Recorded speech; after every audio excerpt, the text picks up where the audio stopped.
Sebagai tim pemerintah, kami tetap menyetujui masih perdebatan kali ini bahwa dalam kondisi krisis, Dewan ini akan mengizinkan negara untuk menerapkan kebijakan ekonomi yang bersifat radikal karena untuk memajukan perekonomian bangsa. Dalam hal ini, radikal mengizinkan para pekerja anak, mengizinkan jual beli senjata api, perjudian, alkohol, dan lain sebagainya. 3 masalah yang membuat mosi ini muncul adalah 1. Tuntutan dunia yang semakin kapitalis. Negara kapitalis itu memiliki tuntutan pada warganya untuk bekerja keras agar dia tidak jatuh dalam arus kapitalisme di negaranya maupun di dunia. Sehingga kita ambil contoh Indonesia. Indonesia itu mau tidak mau sebagai negara berkembang, cepat ataupun tidak akan berakhir pada negara kapitalisme karena itu merupakan tuntutan dunia yang semakin maju. Lalu yang kedua, kesenjangan sosial. Hal ini dapat terjadi di negara berkembang karena masalah utamanya adalah kesenjangan sosial, bukan di mana ada masyarakat kaya, ada masyarakat miskin. Mereka sama-sama memiliki ambisi untuk kaya sebenarnya Dewan Juri.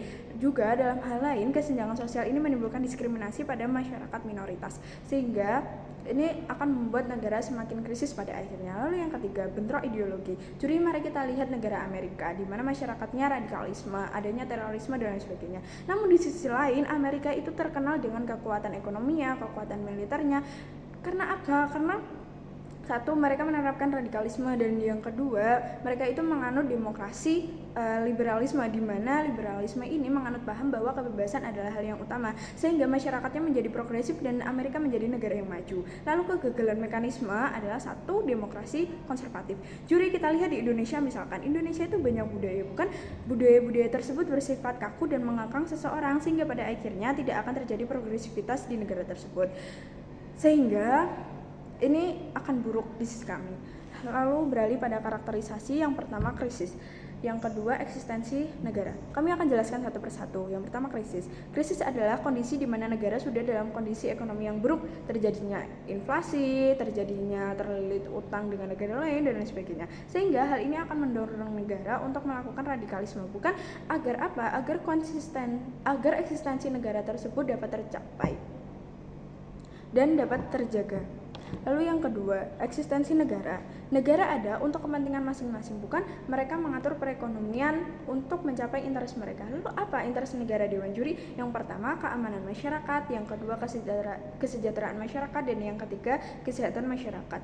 Dalam kondisi krisis, negara bisa melakukan radikalisme dengan berpegang teguh pada interest tersebut, sehingga hak asasi manusia dan lain sebagainya tidak akan terganggu di sisi kami.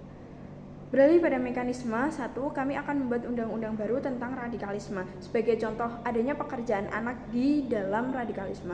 Kami akan membuat undang-undang bahwa anak yang dapat bekerja di negara tersebut adalah anak yang berusia mulai dari 14 tahun. Walaupun usia 14 tahun itu tergolong anak-anak, tapi kami tetap mengizinkan anak tersebut untuk bekerja.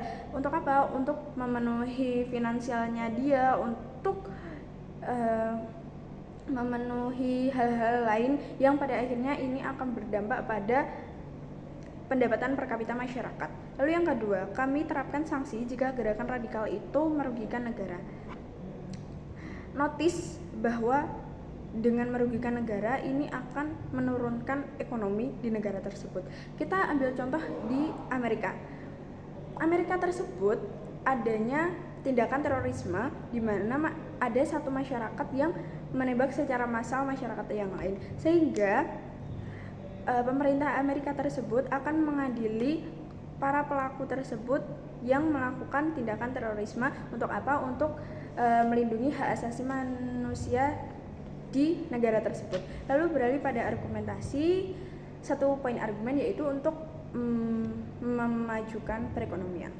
Juri, negara perlu maju bukan untuk apa? Untuk mendapatkan legitimasi eksternal. Legitimasi eksternal didapatkan dari pengakuan-pengakuan dari negara lain, sehingga dengan adanya legitimasi eksternal di negara tersebut bisa menjadi maju karena dapat bekerja sama dengan negara lain. Lalu akar permasalahannya adalah adanya kesenjangan sosial dan tuntutan negara yang semakin maju tuntutan dunia yang semakin maju perekonomiannya. Beralih pada kata kunci. Yang pertama adalah ekonomi. Ekonomi adalah roda penggerak kehidupan, di mana bidang ekonomi ini adalah salah satu faktor penentu bahwa negara Anda itu menjadi maju, menjadi kaya, karena ya faktor ekonomi tersebut. Sehingga kami setuju dengan adanya radikalisme ini membuat negara semakin maju dengan adanya progresivitas di masyarakat tersebut. Lalu mengapa ini penting Dewan Juri? Karena negara butuh uang, bukan butuh kekayaan untuk mencapai interestnya, untuk mencapai pembangunan di bangsanya, untuk mencapai kemajuan SDM di negaranya. Sehingga radikalisme ini pada akhirnya menimbulkan progresivitas di dalam masyarakatnya, di mana masyarakatnya itu mau bekerja keras untuk mencapai ambisinya. Lalu beralih pada mekanisasi. 1. Radikalisme ada karena kondisi perekonomian negara yang krisis seperti terlilit utang dan masalah internal seperti kesenjangan sosial, adanya inflasi dan lain sebagainya. Lalu yang kedua, para warga akan berambisi untuk menjadi kaya, untuk mendapatkan pekerjaan dan gaji yang layak untuk mengcover seluruh kebutuhan hidupnya. Tentu hal ini jika dilakukan bersama-sama akan menimbulkan progresivitas di dalam masyarakat tersebut. Lalu yang ketiga, pendapatan per kapita ini akan naik sehingga perekonomian negara pun juga akan naik dan akan maju. Dan yang keempat, pada akhirnya dengan hal ini terjadi maka negara akan mendapatkan legitimasi eksternal dari negara lain. Lalu skenario terbaik di sisi kami, radikalisme akan menyebabkan perekonomian negara maju karena adanya progresivitas di mana masyarakat mau bekerja dan mencapai kesejahteraannya. Namun skenario terburuk di sisi kami, masyarakat menjadi individualis pun ini tidak mengapa karena ini untuk mencapai interest mereka dan ini membuat mereka menjadi sejahtera.